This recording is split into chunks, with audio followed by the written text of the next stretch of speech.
No worries. Good afternoon. This is the Community Development Advisory Board meeting for Monday, the 10th of April, 2023. It's approximately 17 hours. Call to order. I will conduct a roll call by name.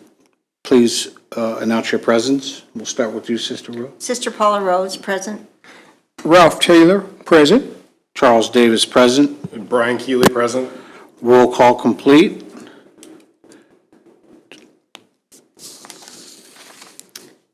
Then you'll need to vote to approve of the March 13th, 2023. Do I have a motion to approve Yeah, I'd like to make a or motion. disapprove the meeting minutes? I'd like to make a motion to approve the the minutes as presented. Do I have a second? I'll second it.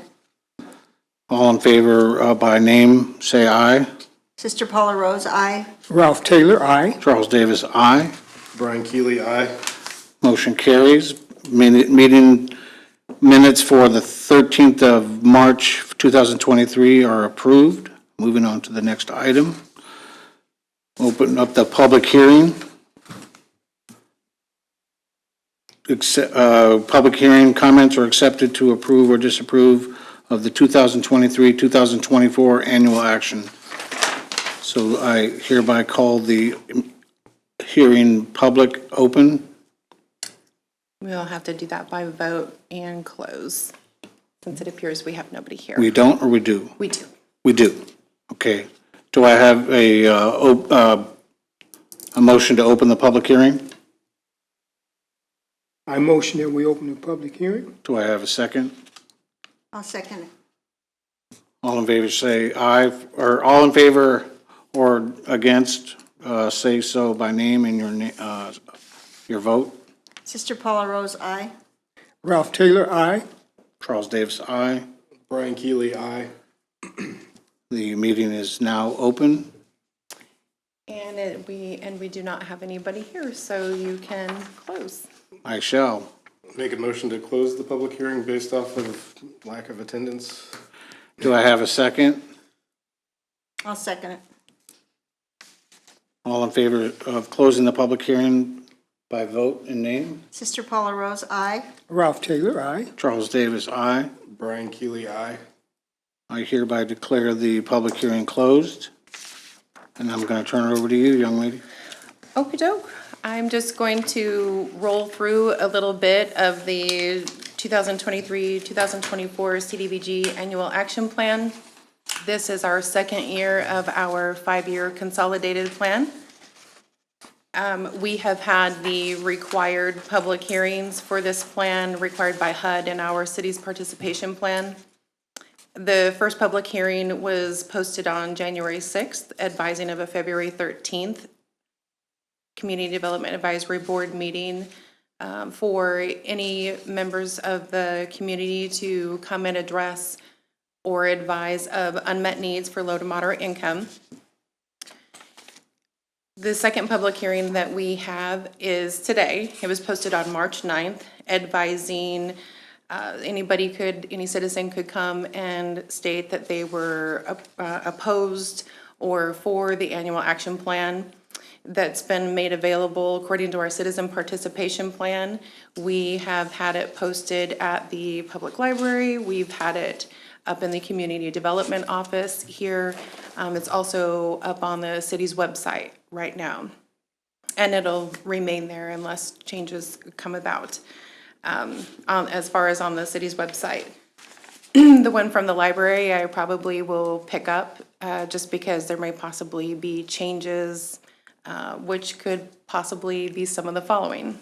Any updates made to what you have in front of you today will be the results of this public hearing today. I will have to address that, advise if we had any speakers or not. Any errors or grammar corrections that I may possibly find, any typos identified or what have you.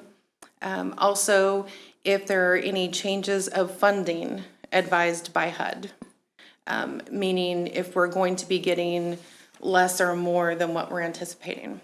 So February 27th, HUD put out and advised that our entitlement CDBG funds for the city of Leavenworth for the 2023 program year was going to be $340,093. And so that is the amount that I have separated within the annual action plan for this year. It is $2,000 more than what it was last year. So relatively speaking, as you, because I know you guys have all seen this, but that synopsis in the front of the annual action plan, the way that the funds have been separated into all of the programs is very relatively uniform as it has been the last few years. So there are not any major changes there. One thing that we do have is that we are welcoming the Alliance Against Family Violence as a public service agency that's receiving funds. So that is definitely one change that's in there.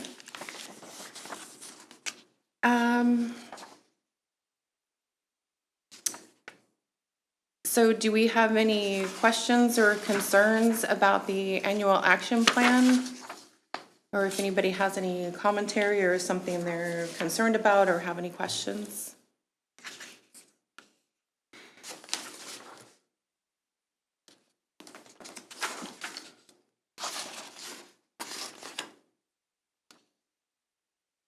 The home accessibility program, we're gonna talk about that in a separate item. Yes. Okay. I have that down right after if you approve or disapprove of this annual action plan moving forward to City Commission. I do have some things that I would like to discuss with that. Okay, cool. So you just need a motion for that, I'm guessing? If you don't have any questions or concerns or anything you want to discuss about the annual action plan in front of you, you may vote for approval or disapproval of it to go to the City Commission on April 25th. The approval from City Commission, if they do approve the annual action plan, then it would be subject to be able to be then submitted to HUD, which the expectation is that it would be submitted to HUD by May 15th this year. Of course, if they approve it, I'll be submitting it right away. Do I have a motion to approve and/or disapprove the annual action plan? I'm sorry, were you prepared to, I want to make sure everybody's ready. I'm ready. Okay. I'm ready. Are you approving or disapproving? So that was a great question. We have to, I mean, Yeah, in order for me to take it to the City Commission, you would have to approve it. no, and I understood that, but we don't have to so using the verbiage, approve or disapprove, somebody would have to say, I motion to approve. Do I have a second to Yes. approve? Okay. So Yes, sir. I Yes. move to approve the 2023 annual action plan as presented, being that it meets the national objectives, or intends to meet that, of meeting the urgent community need, benefits low and moderate income persons, and the prevention or elimination of slums or blight, as presented. do I have a second to that motion? I second it. Gonna get our name and lights. All in favor, say aye by name in your vote. Sister Paula Rose, aye. Ralph Taylor, aye. Brian Keeley, aye. Charles Davis, aye. Motion carries to approve the 2023-2024 annual action plan. Awesome. So I will be taking this to City Commission April 25th.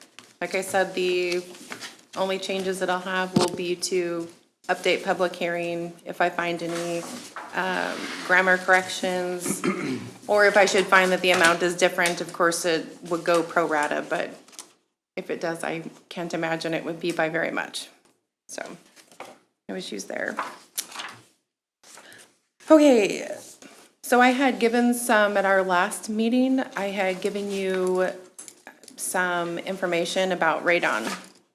I am under the impression and having the expectation that HUD is going to be making it a requirement for radon testing to be done on homes that we do home repair or home accessibility projects on if they're not emergency. And I'm breaking this down because there's a lot of federal regulations that come into play, but for us, for Leavenworth and how we spend CDBG funds, that's what it would mean. So if we had a home repair applicant who it was not an emergency, like it's in the middle of winter and their furnace broke, right? That would be deemed an emergency repair.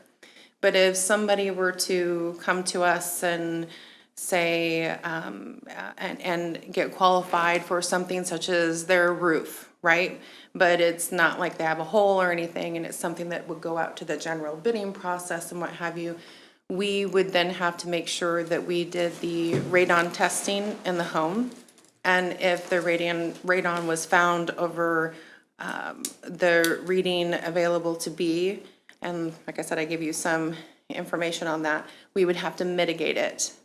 Now, there is some language in a federal regulation right now that does advise of air contamination, in which you would feel radon would fall into that, but it is not specifically spelled out in there, and that is something that HUD right now does have an open public hearing about in regards to making radon specifically put in there. In essence, this is something that I feel is probably gonna end up being a requirement anyway, so I'm wanting to get out ahead of it. Wanting to, starting our next program year, July 1st, for this annual action plan that you just approved, start getting the testing done when they're not emergency repairs, and then having it mitigated. HUD could also come out with some other rules and regulations, like if it's an emergency, you still have to go back and do it anyway. I don't know any of those details yet because it hasn't been finalized, but it is doing the right thing, and it is watching out for the health of the citizens in our community. They're qualified for this program. So regardless, it's something that we need to do. It's a change that we need to make happen, and it would be nice to have that in place before they tell us we have to anyway. So having said that, I have done some research by contacting some companies, just have had a lot of conversations over the phone and through email, and I have found that averagely speaking, an initial testing is $70, and mitigation has been anywhere between $1,200 to $2,500 on average. So this will just depend upon if there's readings found in the home or not, and what exact work has to be done.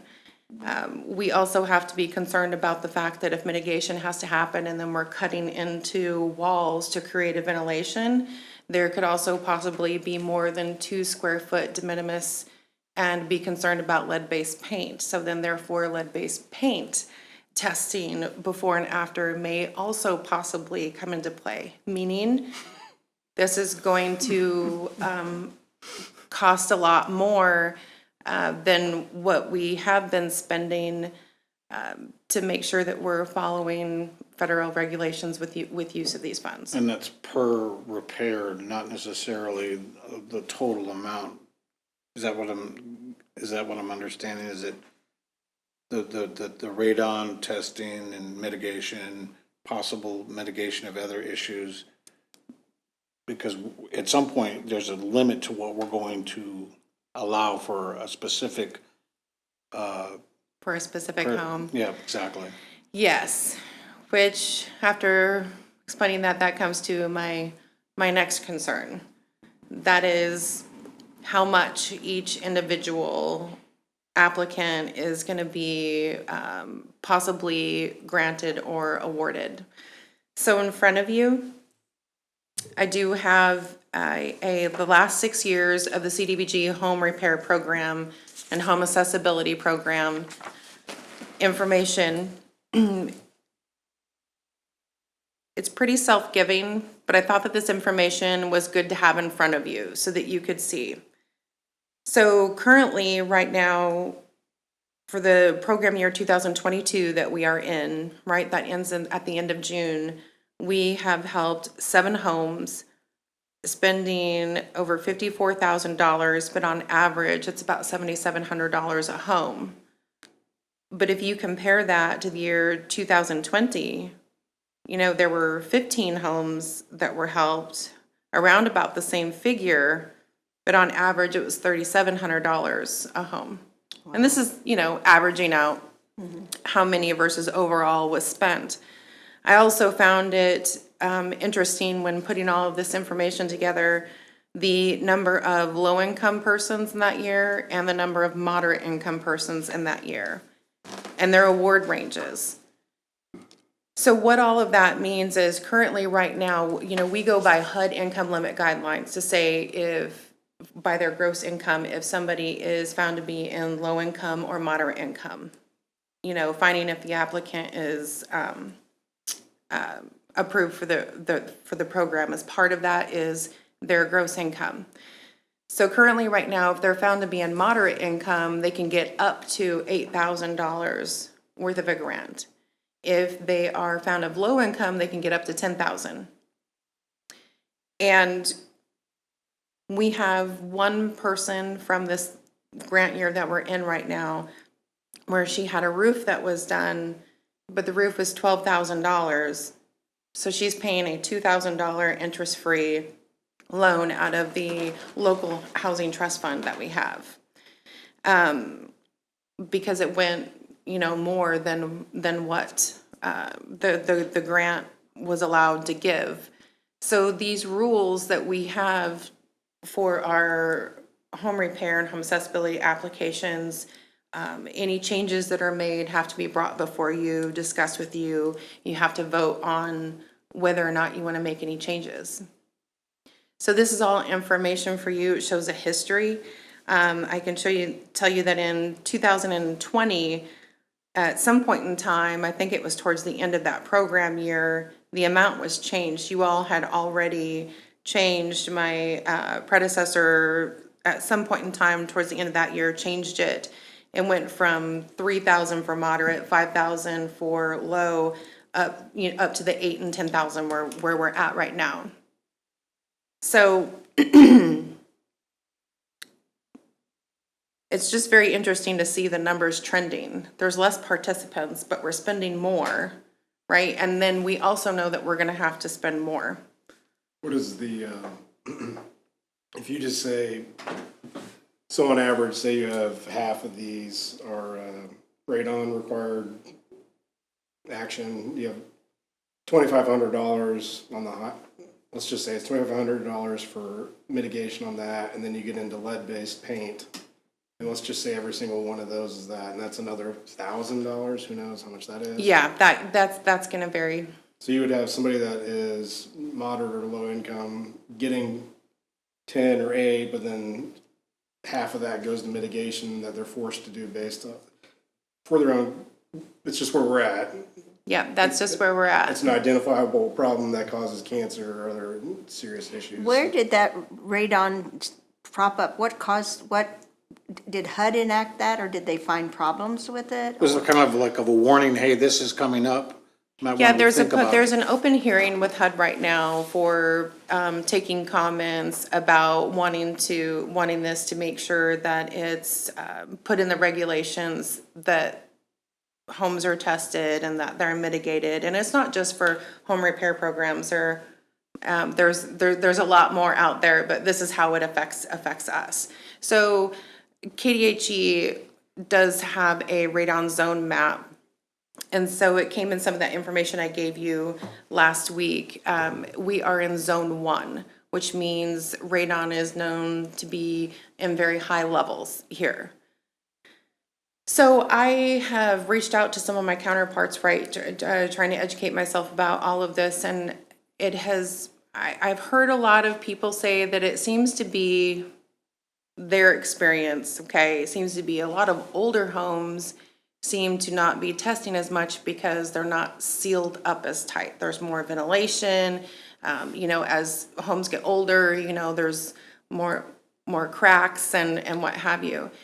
But that doesn't mean that there isn't any. So if you get on Kansas Department Health and KDHE's website, you can see that actually the entire county of Leavenworth is a Zone 1, which is a high radon rating. Where did it come from? Comes out of the ground, it's a radioactive gas.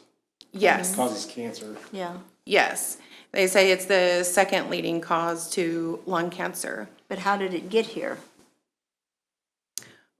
Well, that I'm a little uncertain of. I'm not exactly sure of the science to that, other than the fact that now, It's just now, I something mean, we that- don't have mines around here. But it's something Right, that's produced right. by the earth, that just, we're just happen to be in a bad area for it. yes, That's what we're yes. saying. Yeah, and there's a lot more information and literature on it in that radon packet that I gave you at the last meeting. And I apologize for not being poised for you to answer your questions. That's, I just, So say this is on average, I'm throwing numbers out, they're not verified or anything like that, say it's $4,000. Does, that takes up half the budget we're trying to do to help people, does HUD realize that? And then are they gonna send more money down the, So do we take our number and raise it? Or do we make sure that people realize that there's only so much we're gonna be able to do? I guess that's the So there's a question couple of different options that I've thought of for you all to discuss and decide. You could either not do anything at all, and we could just work that in, knowing that there might be more out of pocket. There's also, one thing I want to bring up is not every city, I'm finding, operates, something to consider, defining low income or moderate income and having different amounts, right? You could vote to choose and decide to make anybody, regardless if they're low or moderate, having a flat rate. That's one thing that I would appreciate you considering. Yep. The information that I have for you there, you can see most people are of a low income anyway. In the statistics that I have for you over the last 7 years, from 2017 to 2022, you can see most of them are low income. So in regards to how much more, well, you could either decide to, depending upon what you do with that, you could leave them separated as low and moderate and different amounts of grant award, or make it just a flat rate for everybody. If you're qualified, you're qualified.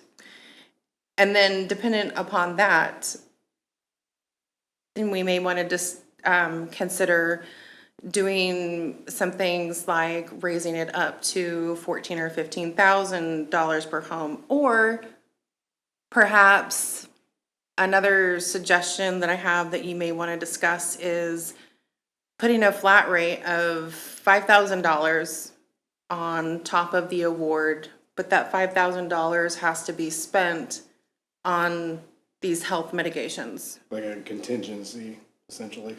Right. So even if we left it, so let's just say everybody, hypothetically, if everybody just flat got 12,000, right? Then there could be another 5,000 that we're not going to use that 5,000 on more repairs, but know that everybody gets a $5,000 amount to be able to use towards lead, radon, what have you. It just can't go over this, right? and if So- they didn't need it, it would stay with us, right? Correct. It's- Okay. Right. There are no checks wrote out to applicants or anything like that, yeah. So I mean, potentially if somebody needed a water heater and there were no mitigations needed or what have you, it's possible they could have only spent, $3,000. That doesn't mean everybody's spending all of that money plus that mitigation funds. So those are just ideas. Those are just ideas. If you say you set up a contingency of $5,000 per situation, and you held that, because every dollar has to be spent by the end of the year, right? No, That was my, they expire after 8 years. That's why we have some remaining funds. Okay, Because we don't, in the history, just to give an example to explain that in the history, there's always been money for infrastructure, right? But we haven't always done infrastructure projects every single year. Blight, things of that nature. Demo, removal of slum and blight, generally does get spent every year, but not to the maximum amount always. That's in there. Some years it hasn't, some years it does. So that's why when we have remaining funds, that's where it comes from. But we're trending well. We don't have any funds that are going to expire on us. So could you, I mean, is it realistic to say you have like 15 times 5 is, do my math in my head. 75? Thank you. Don't do math in public.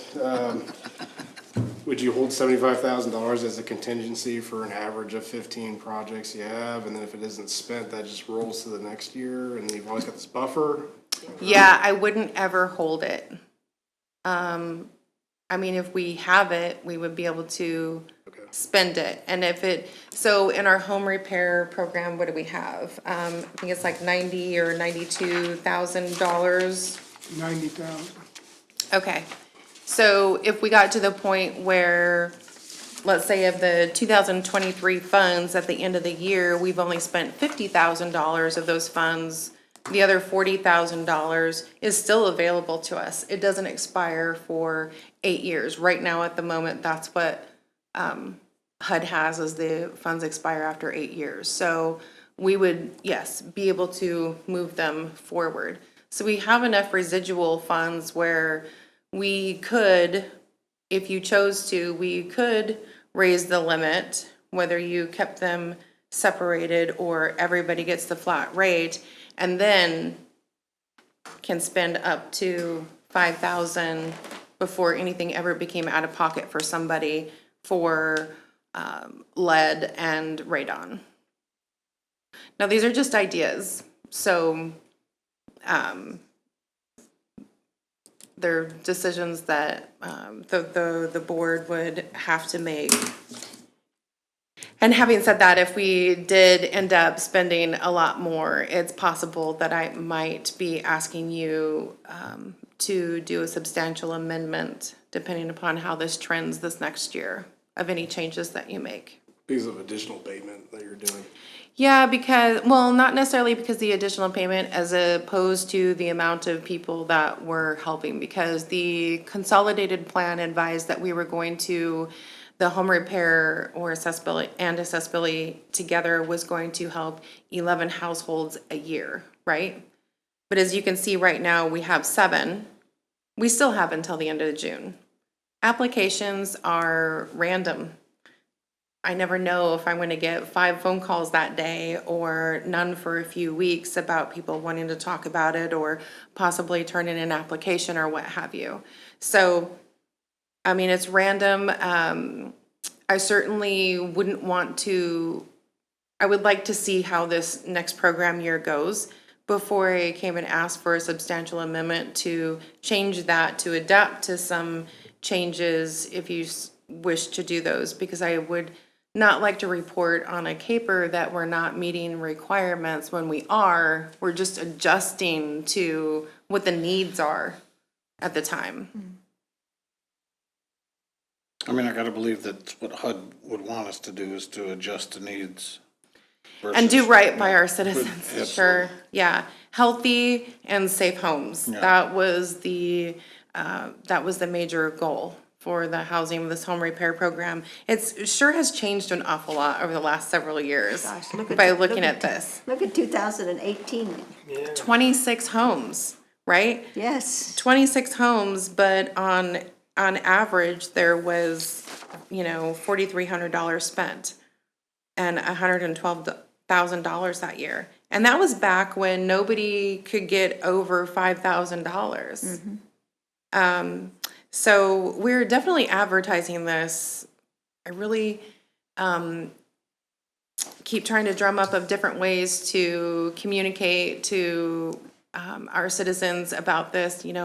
It's online. Our public information officer does a really good job posting it up on social media.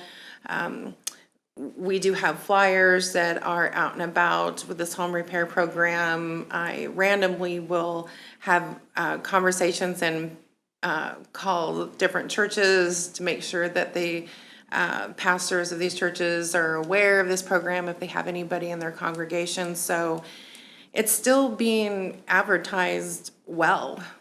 It just doesn't always mean that there's a lot of activity or qualified applicants. I get a lot of phone calls for people that live outside of city limits, and I have to give information to them to go elsewhere.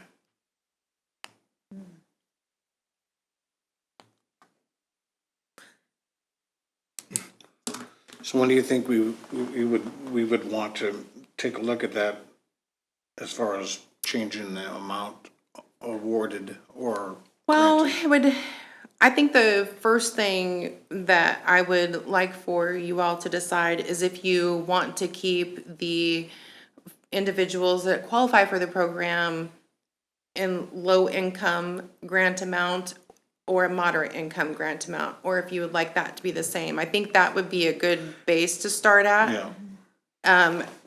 And you said. Either way. Surround our other communities don't necessarily separate the two.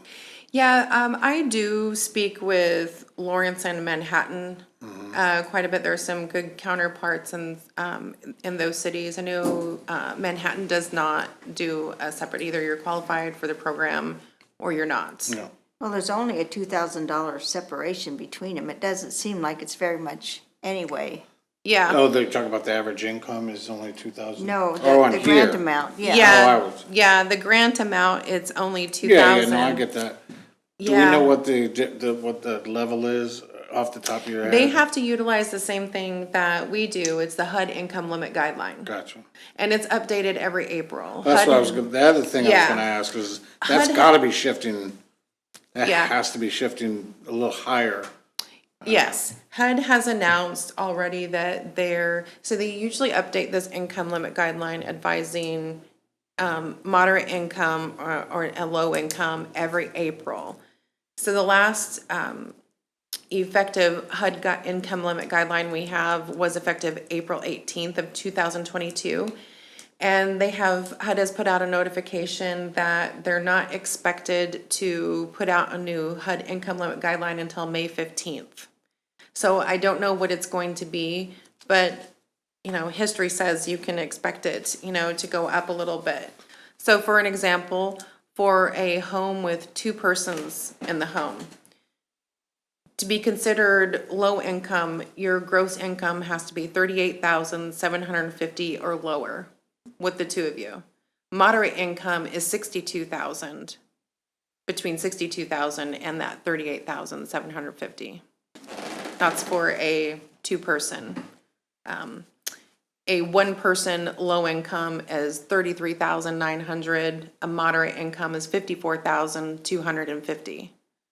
Right? So that's a huge difference, and those are the HUD income limit guidelines that everybody gets in the US Really? that we have to abide by. So when they update this, that's the first thing that I do with it is I update our applications. Effective as of this date, this is what we utilize. So that's how we get the guideline provision. We all have to use the same. Right. And we fall here in Leavenworth in the Kansas City metro area guideline. Leavenworth City does not have its own. That's interesting. So Lawrence is gonna be a different number, obviously. I would have to double check. Oh, I just. I want to say that they do have their own. I would have to double check that. Well, can we Yeah. wait till HUD guidelines come out in May to make a decision, or? You can, Or- you can, and if you do that, I would be asking for another meeting. Absolutely. But we can do that, absolutely. That's fine. Yeah, yeah, and also by then, and I'm glad you brought that up, because I was just gonna tell you, we can wait until then, because also by then, I should be able to know a little bit more information about what's trending in regards to the radon. Regardless or not, it's something that we need to be doing for the health and safety of the you're aware of persons it. that we hope Yeah. anyway. Yeah, it's like. Yeah. no- So, there's no clause, Once you acknowledge it, you can't. there's no plausible deniability here. yeah, yeah. I don't know. Yeah, yeah. So currently, right now, if we kept it at if you guys put it at a flat rate, that would mean that a one-person household, for their gross income, if they made 54,250 or less, they would be eligible for this program. That just kind of gives you an idea. That's a And- huge, that's, well, between 1 and 2, yeah, that's interesting. It is, but if you look at the statistics also that are there on that sheet, most people are of low income and not moderate Yeah, track 'em. also. Yeah. And one of our national objectives is low and moderate income. Sometimes I feel like the moderate income demographic doesn't realize what's available to them. I mean, they truly believe that they make too much to qualify for a certain. I agree. I think some folks don't realize, because if you have a family of 4, right? You have 2 kids at home, $77,450 is moderate income. That's crazy. I mean, it's not crazy. It's Right. just the number of, you would think, Right.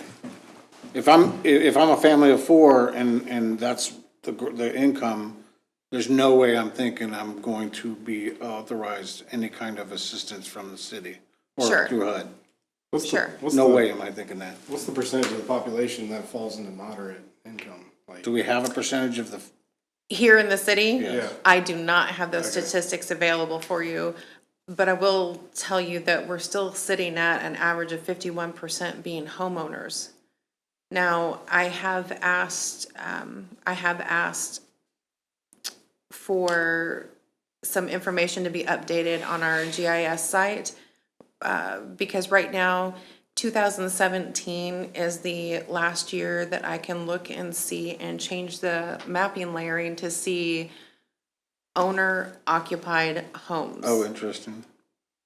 So I have asked for updated version of that. I would like to see that and compare that, right? Because if we started doing a targeting area in certain areas in certain neighborhoods, I definitely wouldn't want to be doing targeting area and create a program like that if I know it's mostly all renters, Yeah, you because they're know? not worried about anything repair and or, Right, well, they up- wouldn't be upkeep. qualified for the oh, program. yeah, exactly. Yeah, they're not yeah. over, Yeah, so I have asked for that information to be updated on our GIS mapping. I don't know how soon that would be available. But I most certainly can ask for a June meeting and set that up. And we could table this and bring back some more information if I have any. And most definitely, I would believe that our HUD income limit guidelines would be in too. I'm for that. Yeah, I'm for that. Yeah, we can do that, and then I can update some of this information, and hopefully some of the other board members will have an opportunity to be here too and talk about that. Wouldn't this be an issue, I mean, total tangent, but wouldn't this be an issue across the entire country? I mean, Yes, all of a sudden, every city, Has to adjust their numbers. they're spending $5,000 Yeah. here and there, everywhere. right, and that $5,000 was a number that I suggested to take care of. No, we understand. Right. That's a- that's a- Yeah, completely just So, pulling a pluck, a variable. This variable is, yeah, this is a monster. yeah, so some of our other cities, they have these home repair programs, but they run them a little bit differently. There's a lot more that goes into it. Manhattan will go up to $25,000 on a home, where they're doing a lot more, because you don't go over 25,000, because then it becomes a capital project, right? We haven't done that here, and maybe there's something to be said for making some kinds of changes like that, but I'm also I haven't wanted to present that and bring that up until I know just a little bit more about what we're getting into in regards to the radon and the lead and the award amounts.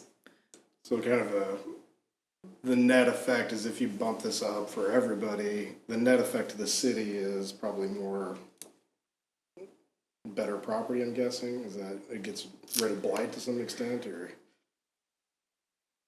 Can you say that to me again? Well, if you raise up, say you're in Manhattan, the $25,000 limit, there's a lot more being done on these houses to benefit low and moderate income. Sure, they're also doing some things like window replacement and the lead abatement, which ends up costing a lot more. And window replacement isn't something that our program does. It'll repair a window. We don't do window replacement because of the fact that it did get into previous decisions before I came, had acknowledged that was We chose getting not to into make it part lead. of it. If I'm devil's advocate, I say, well, if I'm fixing up all these houses across then the actual effect is gonna be more positive potentially, right? Yes, Okay. because you gotta think every home repair that we do isn't just for that family that lives there now. It's whoever. It might be who lives there 10 years from now, also what have you. You know, the whole idea is to make safe and sustainable housing for the homeowners that are here. That's a very loaded. It is a lot. It is a lot, and that's okay, and that's fine. We can definitely table this and come back with some more information. And probably I would like to do that in June and have a June meeting, just because that would be before the next program year starts. Sounds good. Sounds good to me. That's a good idea, Ralph. Ralph taking credit. We're gonna blame Ralph. Please don't. We also have, I'm sorry, was everybody done discussing No, I that? agree. I think the plan is to reconvene in June. You bet. All right. You bet. We can definitely do that. We also have, just wanted a reminder that we do have 4 board members that if they would like to be reappointed, just reach out to me, but we will be meeting in June, so, we'll be in communication again. And I will change that our next meeting will be in June and not for the Caper not for the Caper in September. Who are the board members that are, I think I'm one of them, maybe. Sure. So that would be Mike Seifert, Charles Davis, Sister Paula Rose, and Brian Keeley. Aye. Yeah. That would be asking for reappointment, for an expiring term in August, so it would be reappointing for 3 years. So you can reach out to me if you've made a final decision. We sure hope that you stay. I don't have to sit next to Ralph. Wow. Sorry.